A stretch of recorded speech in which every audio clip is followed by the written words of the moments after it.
Ethan Parker had never imagined that a simple joke could change his life forever.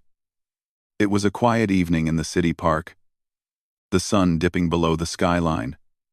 Painting the clouds in shades of pink and orange, he sat alone on a bench, tossing a small pebble into the fountain, muttering to himself about how he would probably be single forever. "I'm single forever anyway," he said under his breath, chuckling at his own words. He didn't know anyone was listening, or so he thought. The world around him seemed to ripple for just a moment, like heat waves rising from hot asphalt. Before Ethan could blink, a soft light appeared, growing brighter until it enveloped him completely. He felt weightless for a second, and then something firm grabbed his arms. "Whoa, hey, what?" he yelled, trying to pull back, but the grip was strong and surprisingly gentle at the same time. 3 beings stood before him, each shimmering with a light that changed color with every movement. They looked human enough at first glance, but there was something otherworldly about them. Their skin glowed faintly. Their eyes were larger and brighter than any humans, and their hair seemed to float slightly, as if underwater.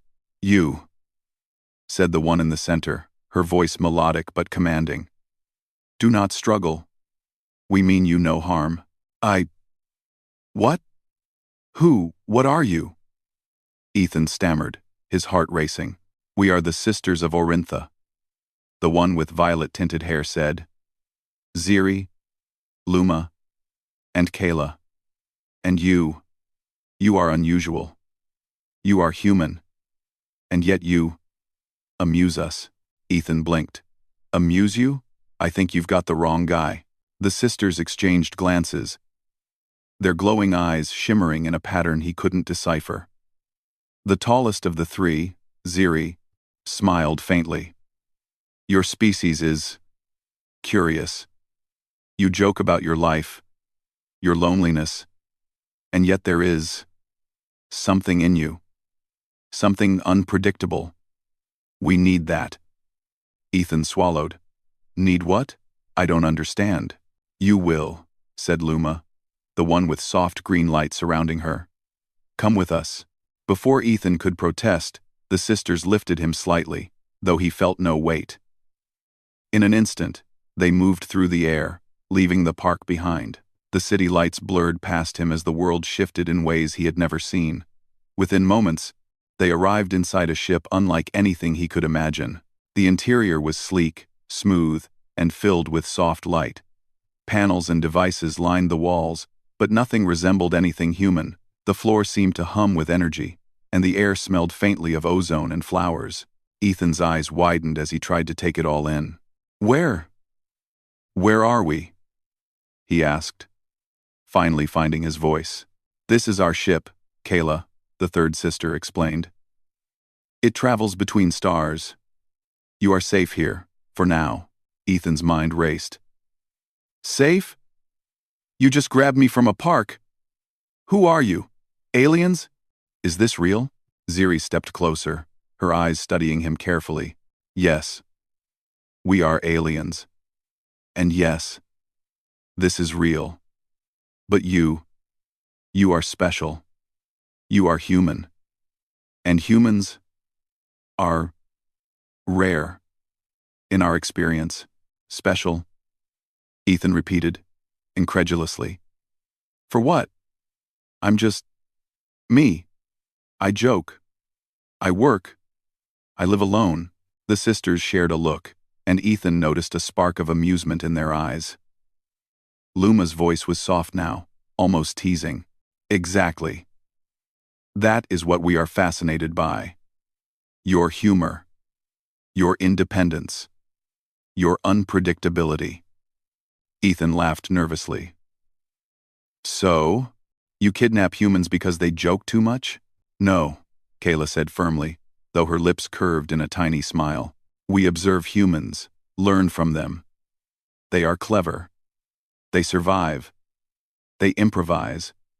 But we cannot reach you using our usual methods. We need someone who embodies the human spirit. You may fit that role." Ethan's mind spun. "Human spirit? You're serious? This isn't some prank, right?" Ziri tilted her head. We do not joke in the same way as humans, but yes, you are a candidate for a mission. You may decline, but understand, you have already drawn our attention. Your species' humor and resilience are remarkable. Ethan swallowed hard. He was afraid, yes, but a part of him felt a strange excitement. He had always wanted adventure, even if he never admitted it. And now, it was being offered to him in a way he never could have imagined. What kind of mission? He asked cautiously. Luma smiled. We do not yet know. But it will require intelligence, creativity, and courage. It may be dangerous. It may challenge you, but it will reveal the strength of your species in ways the galaxy has not seen. Ethan took a deep breath. All right. I guess I don't have much choice, do I? Ziri's glowing eyes softened. Choice is yours. But understand, refusing may close the door forever. Accepting may change your life, and the lives of many others. The sisters released his arms and stepped back. Ethan rubbed his shoulders, trying to calm the strange mix of fear and excitement. He looked around the ship, still in awe. Panels flickered with unfamiliar symbols, and the walls seemed to shimmer as if alive. Okay, he said finally, trying to sound braver than he felt. I'll go with you, but you have to promise me one thing. Name it, Kayla said. Promise me I won't get hurt. Seriously, no traps, no experiments, no scary alien stuff. Ziri laughed softly, a sound like wind chimes. You are cautious. That is good. We will not harm you.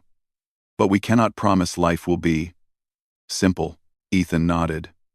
That was fair, he thought. Simplicity had never been his strong suit anyway. For the next few hours, the sisters showed Ethan around the ship. He learned that the Orinthan sisters were explorers, diplomats, and researchers. They traveled the stars, learning about life forms, cultures, and civilizations. Humans were legendary, but they were seldom encountered in person. And when they were, their unpredictability often fascinated Orinthans. You joke, and yet you can solve problems, Luma explained. You make mistakes, but your mistakes are sometimes better than our careful plans. Ethan chuckled. I never thought my bad jokes would be considered a strength across the galaxy. Kayla smiled.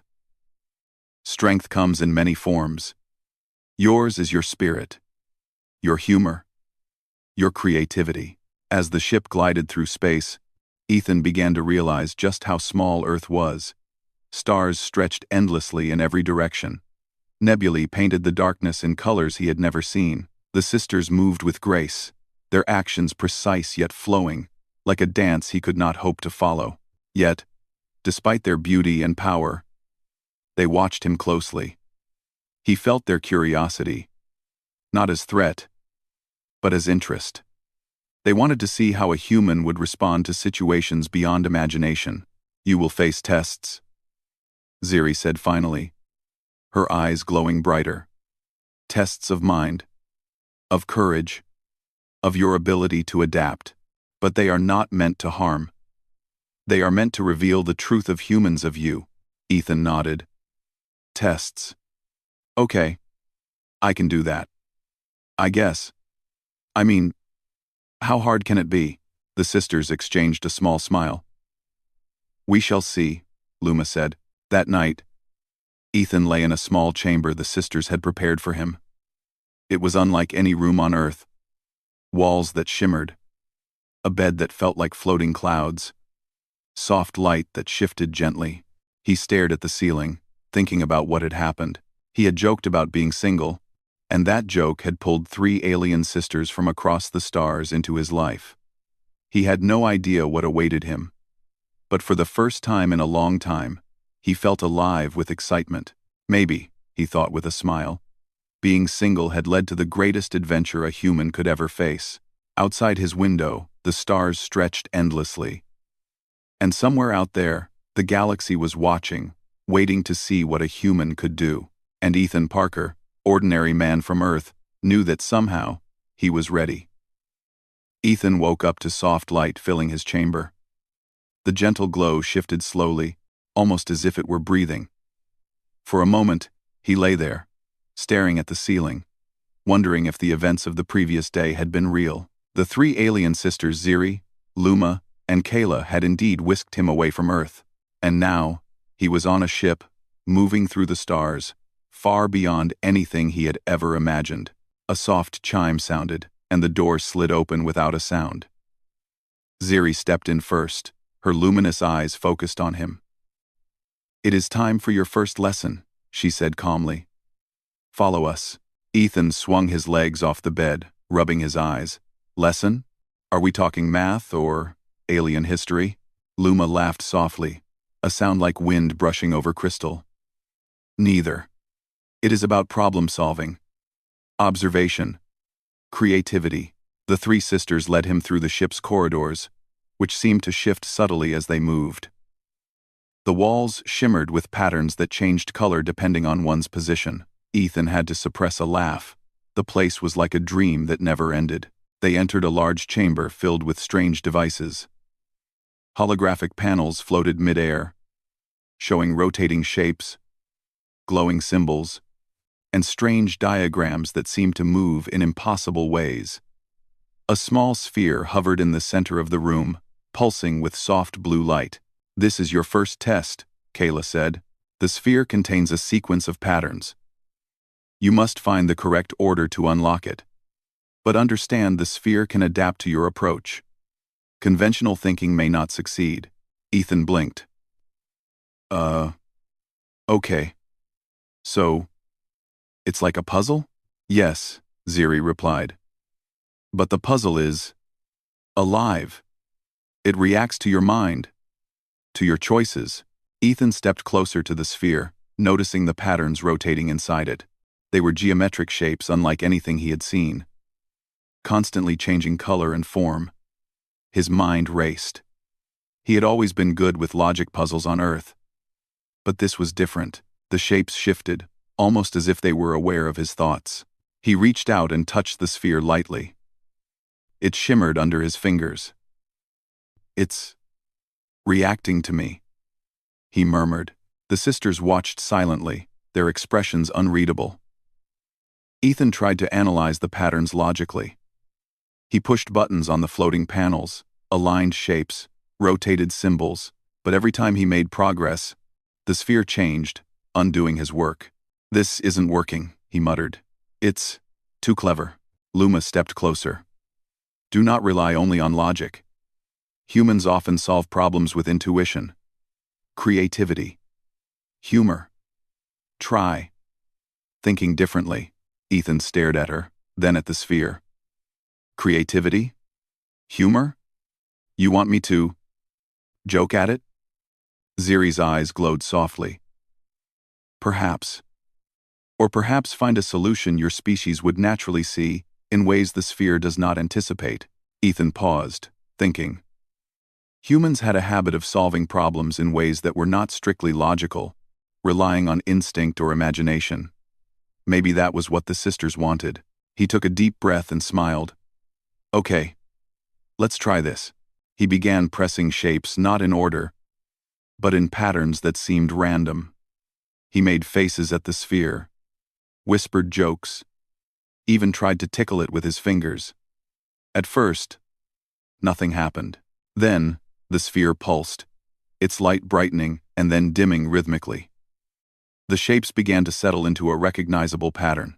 The sphere opened, revealing a soft glow from within.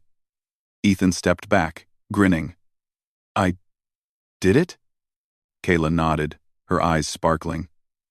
"Yes. You did not follow a path that was obvious. You found a solution that only a human could see." Ethan felt a rush of pride. "Well, I guess humans aren't so bad after all." The sisters smiled. "This is only the beginning. You will face more challenges, each testing a different aspect of your species' uniqueness. Observation, intuition, creativity, and courage." As the hours passed, Ethan faced several other exercises aboard the ship. Some involved decoding alien symbols that changed based on emotional input. Others tested his ability to improvise solutions using the ship's technology. In one test, a holographic scenario appeared, a simulation of a small star system where one planet's inhabitants were in danger due to an unstable energy core. The simulation required someone to stabilize the core using the limited tools provided. The Orinthan sisters observed silently. Ethan studied the simulation. The tools were unfamiliar, and the system's mechanics were alien. But he remembered something from Earth. Sometimes the simplest solution is overlooked because it seems too simple. He used a small device, not in the way it was intended, to reroute energy through an alternate channel. The simulated energy core stabilized, and the holographic inhabitants cheered. Ziri's voice echoed softly. Your species' intuition and flexibility are remarkable. Others would have failed because they followed instructions exactly. Ethan laughed, a little out of breath. Well, that's humans for you. Messy, unpredictable. But sometimes it works. Luma leaned close. Exactly. That unpredictability is why we are studying humans. You adapt. You improvise. You survive. And sometimes, you thrive in ways we cannot predict. During a break, Ethan sat with the sisters in a lounge area. The furniture seemed to float slightly, adjusting to the weight of whoever sat on it. Light shifted gently across the walls, showing abstract patterns that calmed the mind. You're learning quickly, Kayla said, sipping a luminescent drink. Humans are often underestimated. But those who survive, who thrive, they are special. Ethan shrugged. I never thought being clever, or making mistakes, could actually count for something. On Earth, perhaps not, Ziri replied. But among the stars, these traits are invaluable. Your species' flexibility, creativity, and humor are unique. They allow you to solve problems others cannot. Survive situations that seem impossible. Ethan nodded slowly, realizing the weight of her words. He had always felt ordinary on Earth, but here, aboard this alien ship, his very nature, his mistakes, his jokes, his way of thinking was seen as a strength. Later, the sisters introduced him to a device that allowed him to communicate across distances. A holographic map of the galaxy appeared, showing points of light representing civilizations. Ethan's task was to identify patterns of activity and predict which regions might face natural or political challenges. At first, it seemed impossible. The scale, the speed of information, the alien symbols, it was overwhelming. But Ethan used his human trait of connecting dots in unconventional ways. He noticed irregular patterns in movement, odd clustering of lights, subtle differences that no Orinthan algorithm could predict. He reported his findings, explaining the logic behind his conclusions. The sisters exchanged impressed glances. You have observed carefully, Ziri said. You have not relied solely on logic or prediction. You have used human reasoning, combining intuition, experience, and observation. This is remarkable.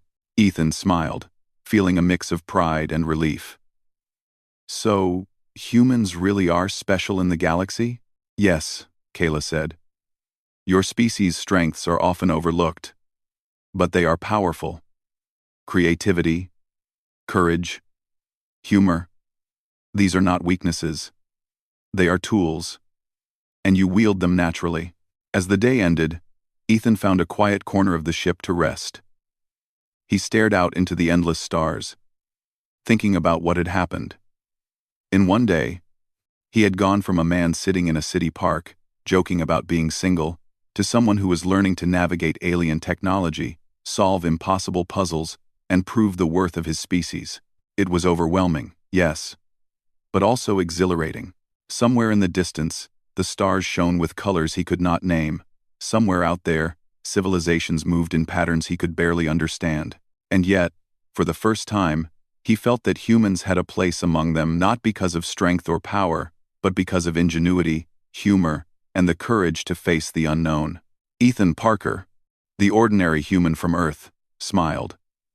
His journey had only just begun, and he was ready. The sisters watched silently, their glowing eyes filled with approval. They had found what they sought. A human who embodied the unpredictable, clever, and adaptable spirit of their species. And in Ethan, they saw potential not just for solving puzzles, but for proving to the galaxy that humanity was a force to be reckoned with, in ways no one had yet imagined. And as the ship moved on through the stars, Ethan realized something. Adventure, danger, and discovery were no longer distant dreams. They were his reality now, and he was ready to embrace it fully.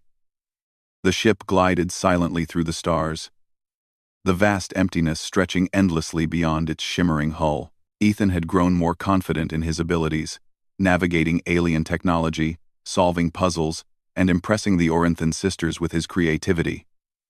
But he knew the real test was still to come. Ziri, Luma, and Kayla gathered him in the central chamber. Their expressions were serious now, a stark contrast to the playful curiosity they had shown before.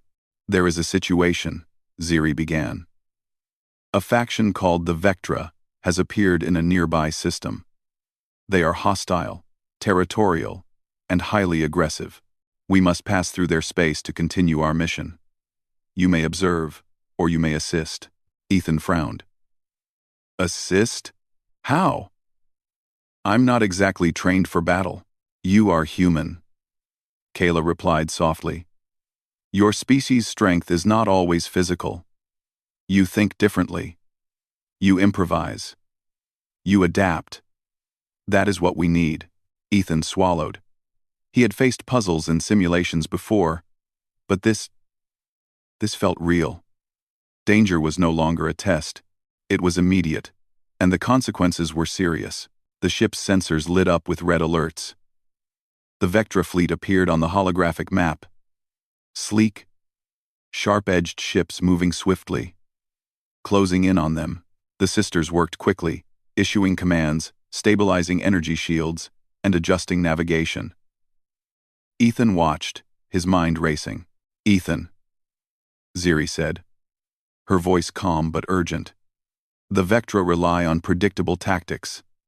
You must find a way to outthink them, not outfight them." Ethan took a deep breath. Humans often face challenges by thinking creatively, using tools in ways no one expected.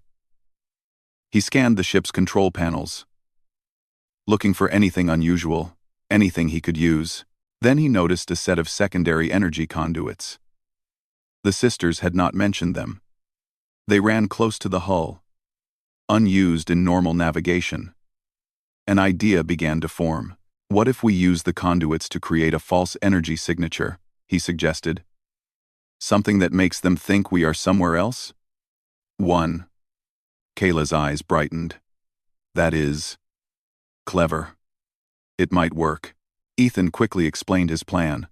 The sisters allowed him to take the lead. Using the conduits, he redirected energy to emit multiple false signals across different points near the ship. The Vectra fleet, interpreting these signals, adjusted their trajectory, aiming at empty space. It worked. For a moment, the Vectra ships fired weapons at nothing but glowing decoys. Ethan's heart pounded. He could feel the tension in the room, but also a thrill. His human ingenuity, improvisation, creativity, and thinking outside the rules had saved them. The sisters moved swiftly, taking advantage of the distraction.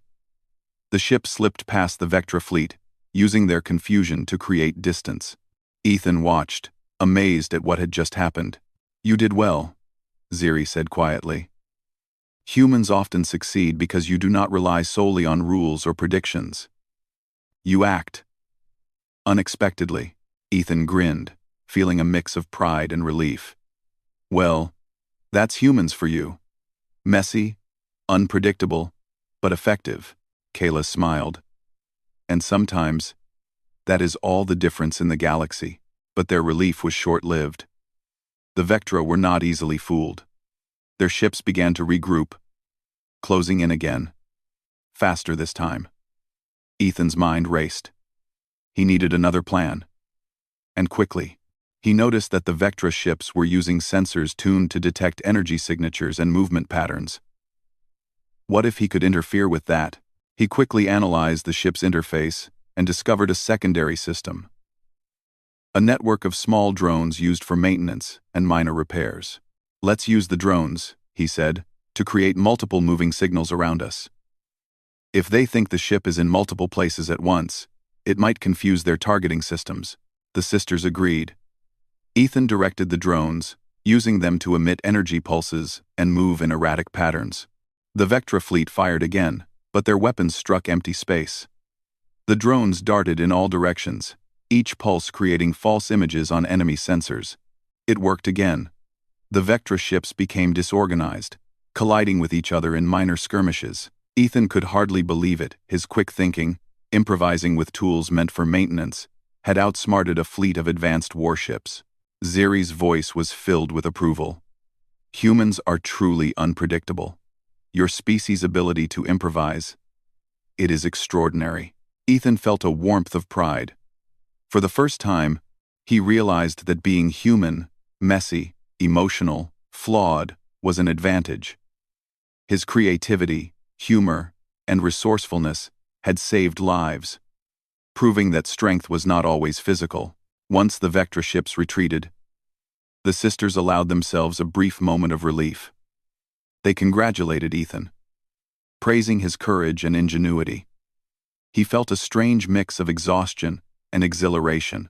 His heart still raced, but there was also a sense of accomplishment he had never known before. That night, the sisters gathered him in a quieter section of the ship. Luma handed him a glowing orb that displayed a holographic view of the galaxy. "You have shown us something remarkable today," Luma said. "Your species' strength lies not in brute force, but in mind, heart, and creativity. You face danger and find ways to survive that others cannot imagine." Ethan looked at the orb, tracing the paths of distant stars and planets. "I never thought being human could actually matter in a situation like that. On Earth, people might have thought I was lucky or clever, but nothing like this." Kayla smiled. "Luck is often what others call your preparation, observation, and courage combined.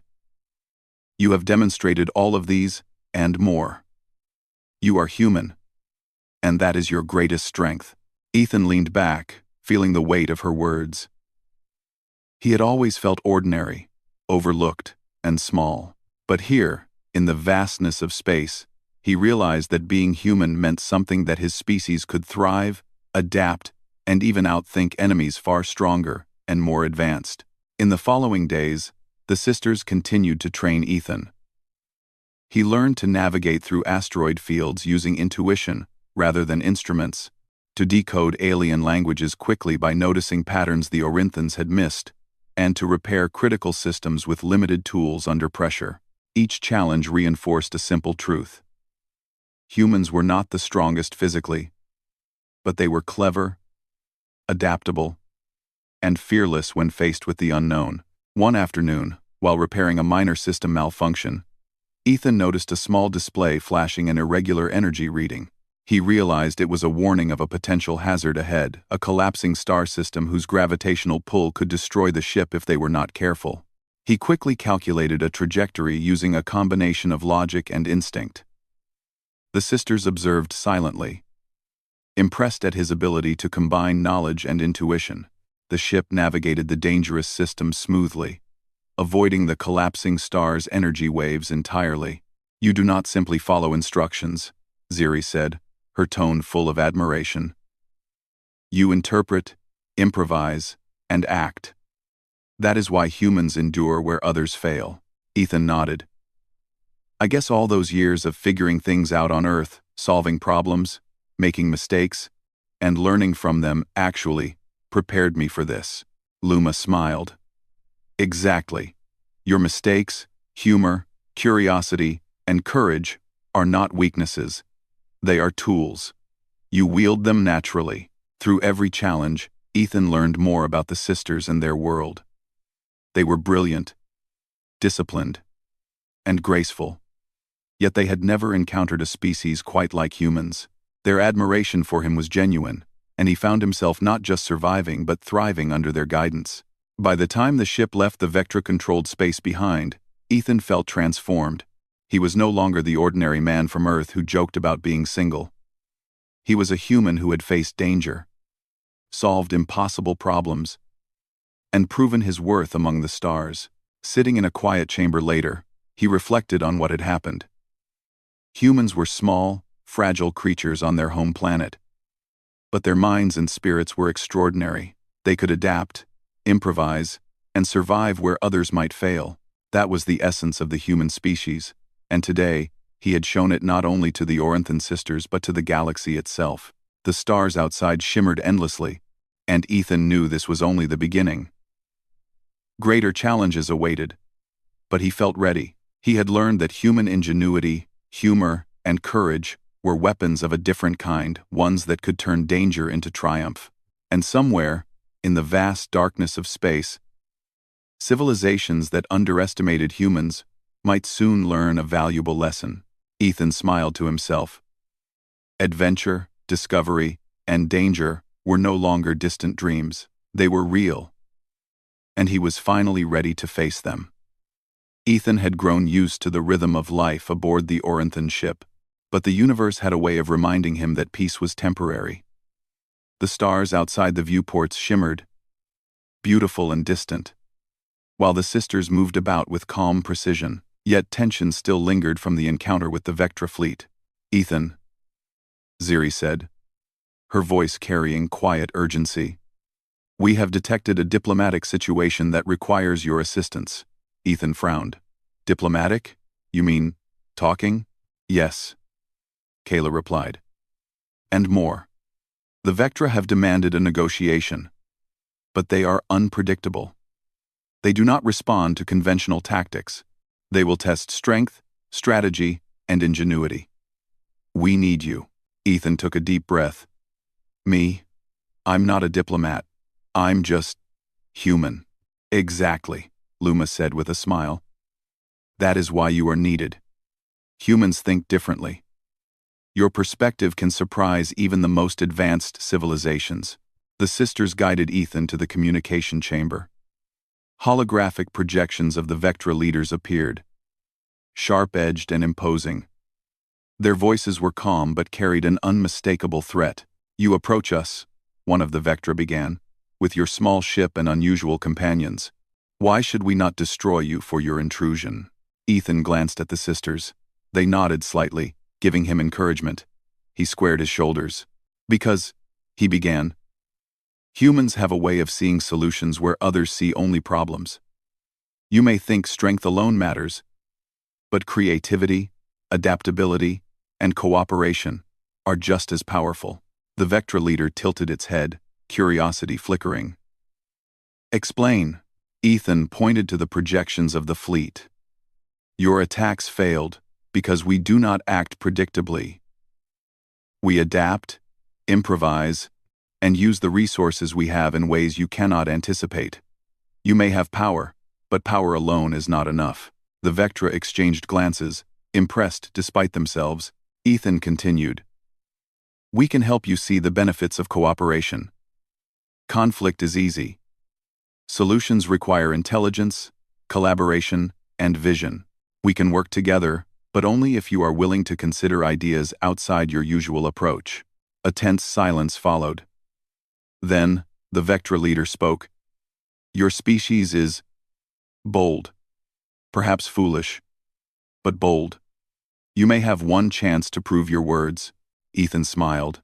"Then let's start." The sisters activated a holographic simulation.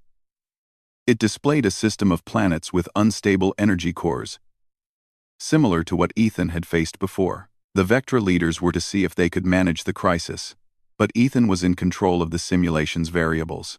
Using his human intuition, he adjusted subtle factors that the Vectra had overlooked: timing, energy flow, and unexpected contingencies. When the Vectra attempted their usual direct approach, the simulation faltered. When Ethan guided them to improvise, they succeeded. Ziri, Luma, and Kayla watched, fascinated. The Vectra were learning from a human, a species they had considered weak. "This is different," one of the Vectra admitted. "Your methods are effective." "Uneffective." "Uneffective," Ethan nodded. "Humans are not perfect. We make mistakes, but we learn. We adapt.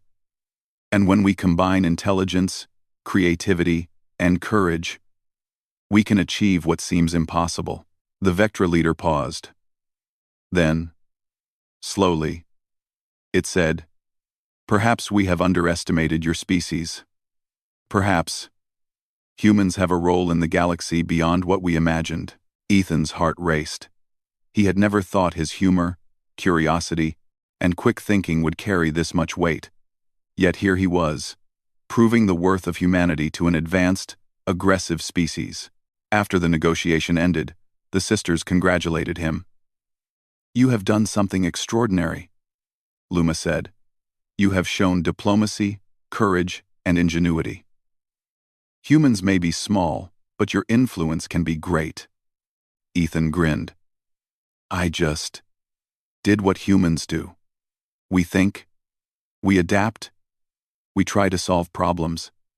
I guess it worked this time." Ziri smiled. "It worked because it is uniquely human. You do not rely on brute force or strict rules. You improvise, you adapt, and you inspire. That is why the galaxy should take notice of your kind." Over the next few days, Ethan helped the sisters stabilize several other systems threatened by natural anomalies and miscommunications between alien civilizations. Each time, his human approach combining logic, intuition, humor, and creativity succeeded where more conventional strategies might have failed. During a quiet moment, Ethan sat with Kayla, looking out at a nebula that stretched across the viewports in shifting colors. "You know," he said, "I used to joke about being single and ordinary. Now I realize humans are anything but ordinary." Kayla tilted her head, her glowing eyes softening. "Yes, the universe has underestimated you for too long, but you have proven that your species is capable of remarkable things not by being strongest, but by thinking, feeling, and daring to act in ways no one expects." Ethan smiled. "It's strange, isn't it? Back on Earth, people would have laughed if I told them I'd end up here, teaching aliens about human creativity." "They would have," Luma said softly, joining them. "But here, your lessons matter. You are showing the galaxy that humans are more than they appear. Your ingenuity, humor, and courage are your strength." As the ship traveled further, Ethan began to understand the full weight of what he had accomplished. He had outsmarted enemies, helped stabilize systems, and mediated between civilizations. He had done what humans often did best: find solutions when no one else could, using tools that were unconventional, unexpected, and deeply human. One evening, as the sisters gathered to plan their next route, Ethan reflected on how far he had come. He had arrived as an ordinary man, joking about being single in a city park. Now, he was a respected figure aboard an advanced spacecraft.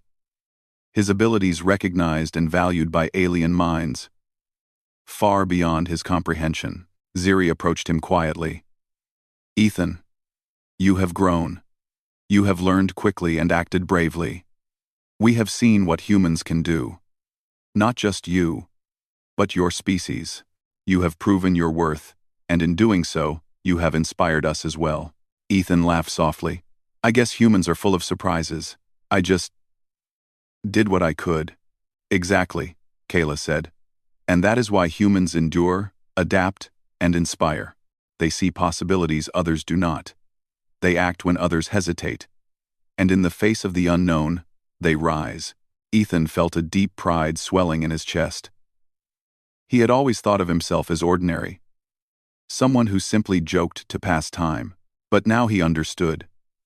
Humans had a spark, a resilience, and a creativity that no one, not even the most advanced civilizations, could ignore. The ship moved into a new star system, calm after their recent challenges. Ethan looked out the viewport at the planets below, thinking about Earth. The people he had left behind had no idea that humanity's reach extended beyond their small blue world. He thought about what the sisters had said. Humans were underestimated, but perhaps the galaxy would soon learn otherwise. You know, he said to the sisters, I never thought being human flawed, messy, unpredictable would matter so much. But it does. More than I ever imagined, Luma smiled. It matters, Ethan. It always has. And now, through you, we see it clearly. As night fell over the distant planets below, Ethan felt a deep sense of fulfillment. He had faced challenges that would have terrified him on Earth, solved problems that seemed impossible, and proved the value of humanity to beings across the stars. He realized that being human was not a limitation, but a strength. A combination of creativity, humor, courage, and resilience. In the quiet of the ship, he made a promise to himself. He would continue to grow, to explore, and to show the galaxy the best of what humanity could offer. He had begun as a single man, joking alone in a park. Now, he was a human ambassador, a bridge between worlds, and a living testament to the unpredictable power of his species. The sisters watched him with quiet pride, knowing that the galaxy had not seen the last of humanity. With minds like Ethan's, humans could rise to challenges, solve problems, and inspire even the most advanced civilizations. They had underestimated humans before, but never again. Ethan Parker smiled as the stars stretched infinitely ahead, a universe full of possibilities waiting to be explored. He had begun as an ordinary man. But now he was something more. Proof that humanity, clever, resilient, and fearless, could shine brighter than any star. And in that moment, as the ship sailed on through the vastness of space, Ethan knew one thing with certainty. Humans were meant to endure, adapt, and triumph.